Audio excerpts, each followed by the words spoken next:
Welcome to skilled programming. इस tutorial में हम सीखेंगे कि जो हमने प्रोजेक्ट लास्ट ट्यूटोरियल में क्रिएट किया था उसको रीओपन किस तरह से करें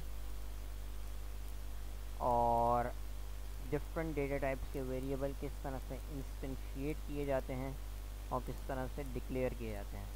तो आइए स्टार्ट करते हैं। सबसे पहले आपने उस लोकेशन पे जाना है जिस लोकेशन पे आपने अपना प्रोजेक्ट सेव किया था। तो मेरे पास जो लोकेशन है वो है डॉक्यूमेंट्स, विजुअल स्टूडियो 13, प्रोजेक्ट्स। और अगर आपको याद हो तो हमने प्रोजेक्ट क्रिएट किया था यूज़र इनपुट एंड आउटपुट नाम का। तो यूज़र इनपुट एंड आउटपुट, और इसके अंदर आपने फोल्डर सेलेक्ट करना है यूज़र इनपुट एंड आउटपुट, और user input and output dot CSPROJ जो फाइल है इसको आपने डबल क्लिक करके ओपन कर लेना है। अब ये आपकी फ़ाइल ओपन हो चुकी है। तो आइए स्टार्ट करते हैं, देखते हैं। अब आपने ये सीख लिया कि किस तरह से आपने अपना प्रोजेक्ट रीओपन करना है फर्दर एडिटिंग के लिए। क्योंकि जब आप एक सॉफ्टवेयर बनाते हैं या कोई प्रोग्राम बनाते हैं तो ऐसा नहीं हो पाता कि एक ही दिन में या कुछ वक्त कुछ घंटों में आप बैठ के अपना पूरा प्रोग्राम या कुछ बड़ा सॉफ्टवेयर पे काम कर सकें। क्योंकि बड़े बड़े सॉफ्टवेयर बनते हैं तो आपको बार बार अपना प्रोजेक्ट बंद भी करना पड़ता है और रीओपन करना पड़ता है फर्दर एडिटिंग के लिए।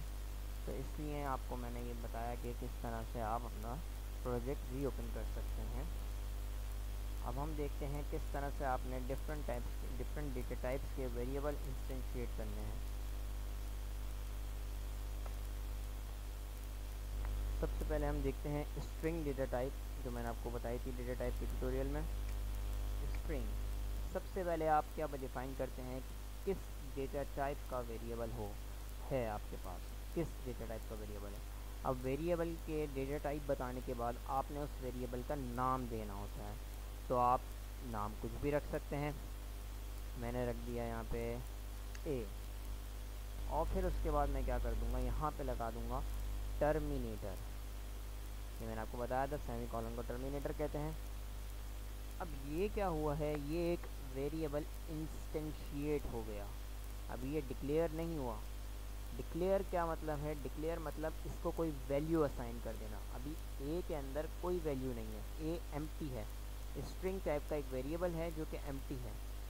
लेकिन अब मैं अब कोई वैल्यू जब असाइन करूँगा इसको तो वो क्या हो जाएगा, डिक्लेयर करना हो जाएगा। अब जैसे मैंने एक 4 टाइप का वेरिएबल ले लेता हूँ, जिसे मैं कह देता हूँ, जिसका नाम रख देता हूँ बी। अब ये 4 का वेरिएबल इंस्टेंशिएट हो गया है। एक इंटीजर टाइप का ले लेता हूँ जिसका नाम रख देता हूँ सी। ये एक इंस्टेंशिएट हो गया है। लॉन्ग ले लेता हूँ,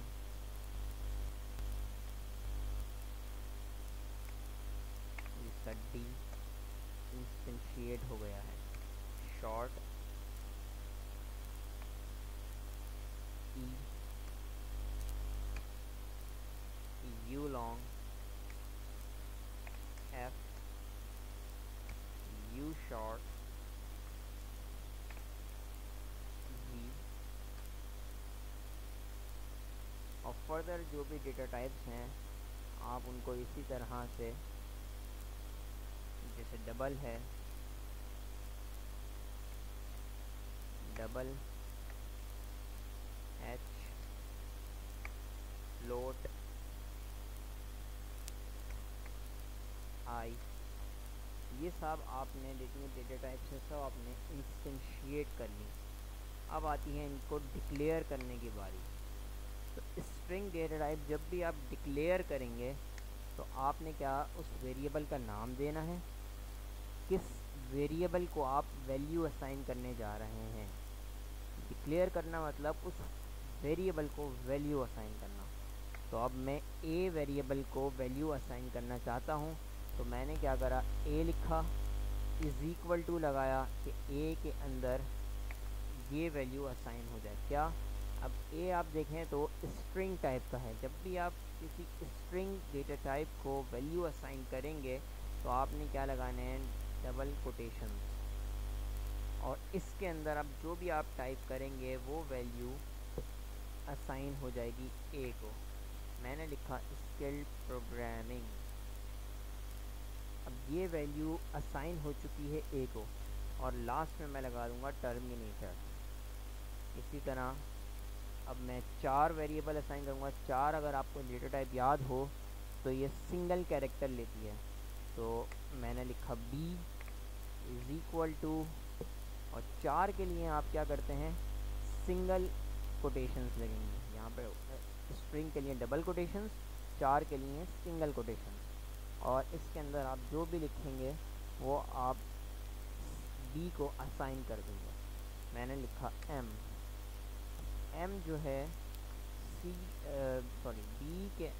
बी वेरिएबल को असाइन हो चुकी है वैल्यू। अब आते हैं सी, इंटीजर पे। इंटीजर किस तरह से लिखा जाता है? इंटीजर आप सिंपली लिख सकते हैं 1 2 3 4, कोई भी वैल्यू आप इसको असाइन कर सकते हैं। मैं कर देता हूँ 1000, और टर्मिनेटर। लॉन्ग डी वैल्यू किस तरह से असाइन हो सकती है? लॉन्ग को वैल्यू भी इसी तरह से असाइन हो सकती है। सिंपल, आपने क्या करना है, आप लिख दें 2000, 20000, एनीथिंग। शॉर्ट को भी इसी तरह से वैल्यू असाइन हो सकती है।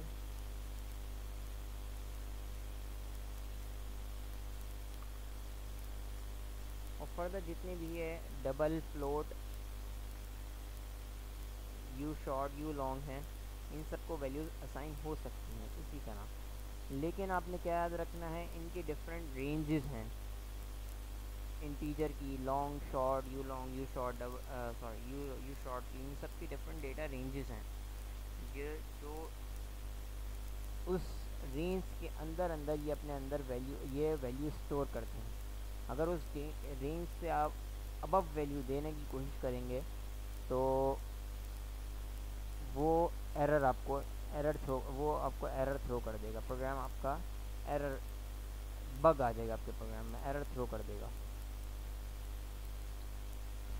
फ्लोट भी देख लें या डबल भी देख लें किस तरह से हम असाइन कर सकते हैं। h, और मैंने दे दिया 10.2, क्योंकि मैंने आपको बताया था डबल और फ्लोट डेसिमल नंबर्स के लिए यूज होते हैं। i, और मैंने इसको दे दिया 15.22।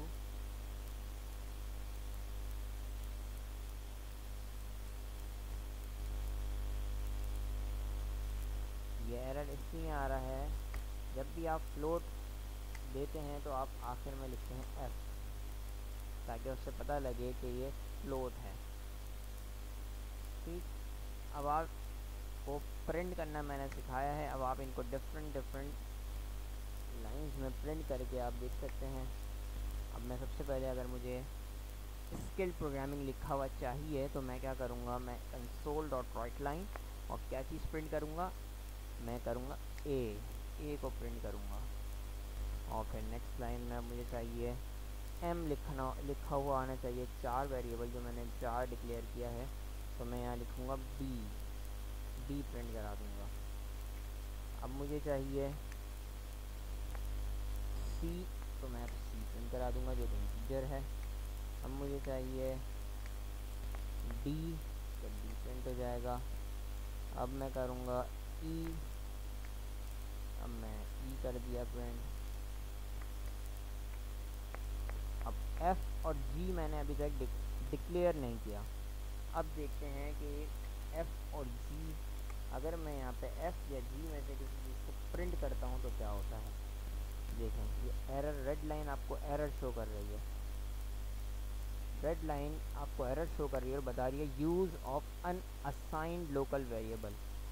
इसका मतलब क्या है, एरर आपको क्या आ रहा है, use of unassigned local variable. इसका मतलब ये है कि आपने ये वेरिएबल इंस्टेंशिएट तो किया है लेकिन डिक्लेयर नहीं किया, असाइन नहीं की इसको कोई वैल्यू।